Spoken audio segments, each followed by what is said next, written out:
Hey guys, man, I hope y'all are doing good. I'm excited I get to give another lesson to you guys today.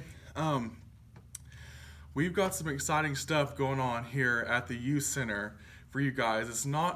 I'll just give you a little hint, it's not going to look the same when y'all get back. I we had a tiny group of people who we knew would be able to help, and so they came and we had a work day yesterday. And let's just say things are looking different, and it's pretty awesome. So, as y'all are getting ready to start coming back to youth, that's something to look forward to. All right, we're looking forward to seeing your faces again. We have missed you guys, and I've been updating y'all every other week when I get to teach that we're having two services on Sundays. Well, that's not the case anymore. We're back to one service on Sunday mornings, and it's at 10:30 a.m. Sunday mornings. And we would love it to see you guys there. A lot of you are coming, and we're happy about that. But some of you who don't usually come on Sundays, if y'all want to come on, come on. We'd love to have you. This past Sunday, I'll just say it was good. All right, you don't even have to take my word for it. The service is posted on our YouTube, and man, we're having a good time. Things are looking up, and I'm just excited I even get to teach to y'all today. All right. So today I'm gonna try and keep it as short as possible. But today I'm gonna talk about 3 points concerning a young person who is walking out the spirit-filled life.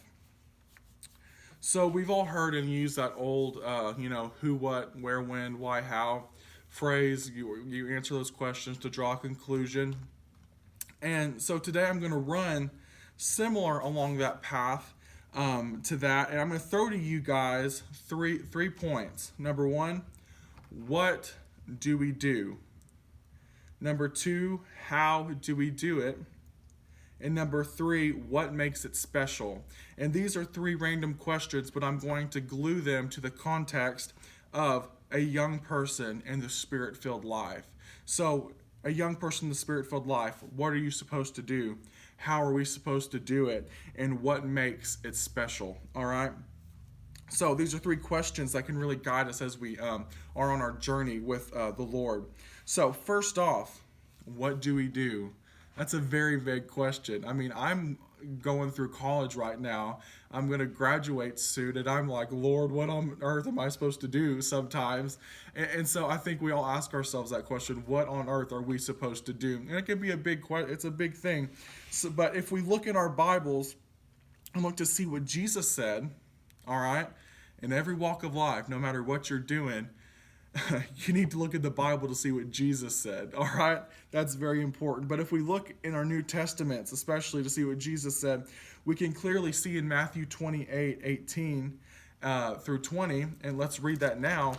It says, all authority in heaven and on earth has been given to me. Therefore, go and make disciples of all nations, baptizing them in the name of the Father, and of the Son, and of the Holy Spirit, and teaching them to obey everything I have commanded you. And surely I am with you to the very end of the age. Well, holy cow. So we read this great commission, and if you read it and you really kind of let it sink in, it can sound pretty vast. It can sound pretty unreachable. It's a big deal. The Great Commission, in a sense, is kind of like the universe is being set in your lap, and now you're responsible for organizing it all.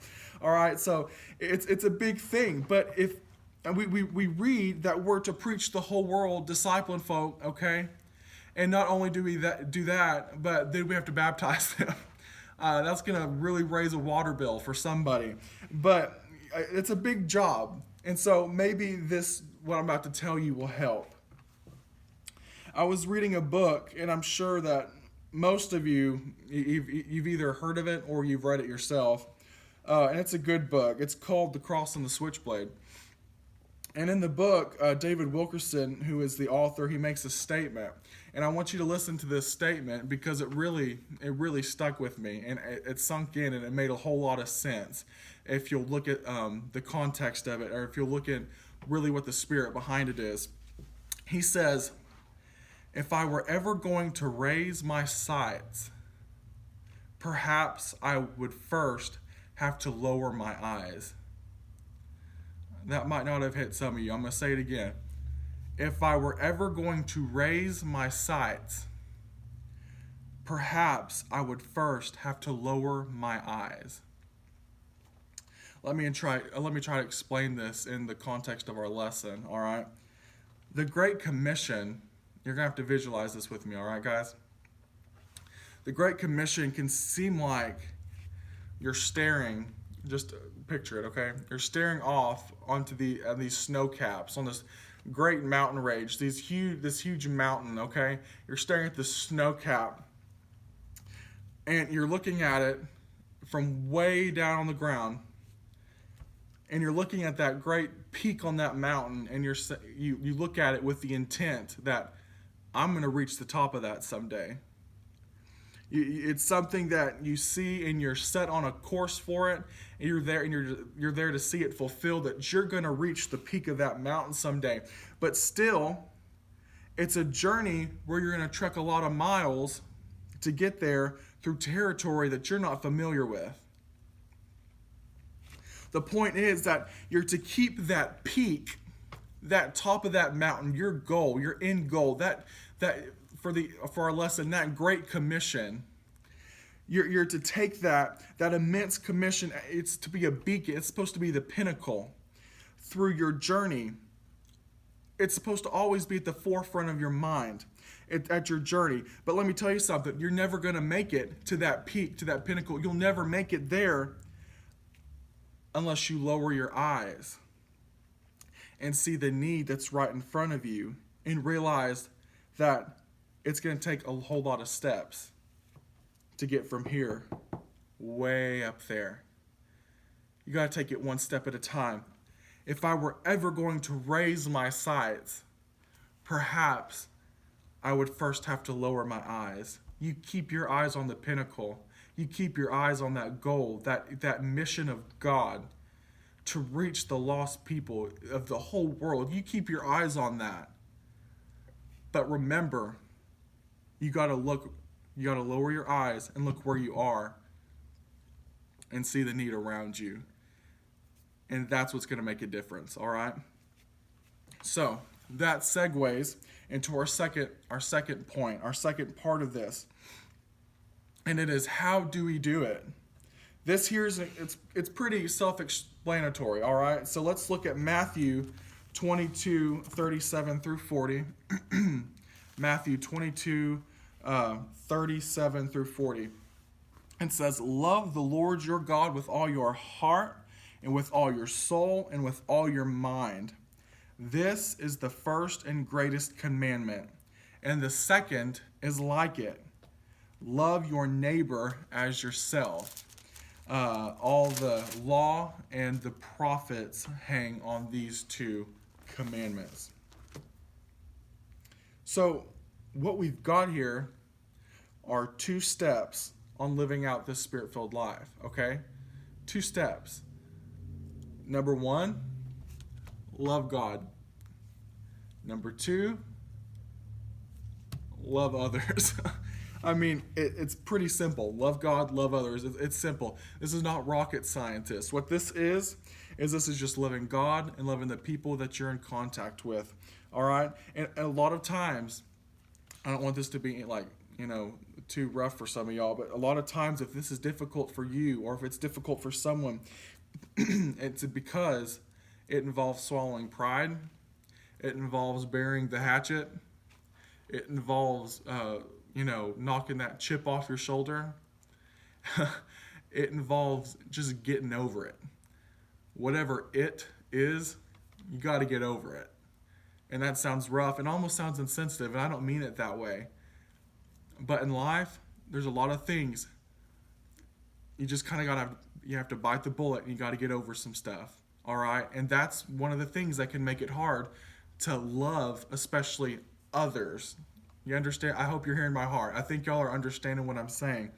Love God, love others. And I'll say this for sure. I'll say this. If you love God, loving others will become more and more natural for you. It's not an impossible task, because when you love God, things in your life are going to begin to change, and loving others will become natural for you. If we can learn to push through whatever barriers we have in our mind, and we can just take it back to the basics of loving God and loving others, I'm going to promise you something. Things are going to start brightening up around you. All right? All right. Now, lastly, our third point, what makes it special? What makes it special? This spirit-filled life. Why is it special? What's the deal with it? All right. So let's run to Acts chapter 1, verse 8. It says, "But you will receive power when the Holy Spirit comes on you, and you will be my witnesses in Jerusalem and in all Judea and Samaria and to the ends of the earth." What's the point of spirit infilling? What's the point of this spirit-filled life? The point is that the precious and Holy Spirit of God will come to you and empower you continually to be a witness. He never gets tired of you. He never runs out of power for you. I think that first part's especially important. He never gets tired of you.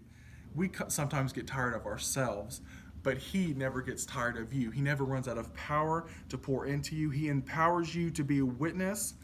The point is that he doesn't just command you to do all of this, that, and the other without offering and pursuing to be there. He doesn't send you out high and dry. The point is that he is with you and empowering you every single step of the way. He doesn't just a boss at a job will typically send you on a task on your own to go fulfill some sort of a job.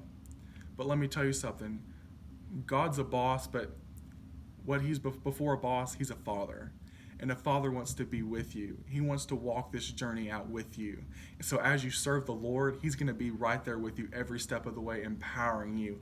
And that is what makes it special, because it's not just him sending you off to serve him and this task just high and dry on your own power and your own will. No, that's not what it is.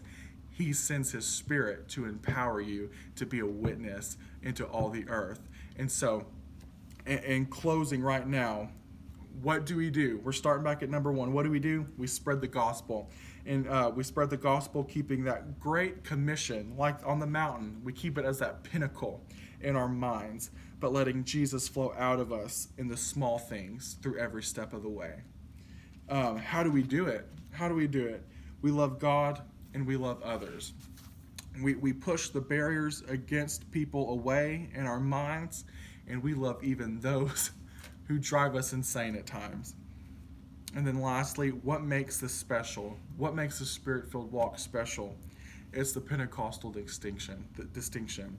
It's where God empowers us and goes with us as we serve him. You're not alone. You've got a wonderful life ahead of you. Young people, your generation gets a lot of flack, but I just want to tell y'all are doing wonderful. Y'all are doing good, and God has a purpose and a hope for y'all. And I'm looking forward to see what a lot of you have in store in your lives. And even shorter term thinking, I'm just excited to get to see you guys again, all right? So this is a small dip into the study of a young person in the Spirit-filled life. And I hope it blesses you guys, and I can't wait to see y'all soon. I love y'all, and God bless you.